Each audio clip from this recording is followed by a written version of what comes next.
I felt I started a new chapter in my life when I discovered the intensive journal method, under the leadership of Evelyn Wemhoff. Life got a new meaning, direction and purpose. I felt as if I was on the trail of something special. Yes, I was on the trail of a treasure.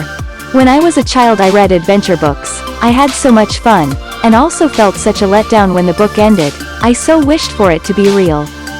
That I really was a little child on board the pirate ship hunting for the treasure. As long as I was reading the book I imagined I was. But then it was over. With the journal I can search for the treasure on my own ship. And this treasure is not confined to one big chest on one certain island. No, it is spread all around. I find one piece of jewelry here and one diamond there. Oh no, this one is fake. It is not gold, throw it away. But this emerald I want to save and put in my chest that I am filling, little by little with my own treasure, on my own ship. And this quest has a sheen of adventure, because I go to places I didn't know existed, new worlds over, under and around my world. My little world has suddenly gotten so much bigger and more interesting. And it is real, and true, and it is mine. My ship, my life.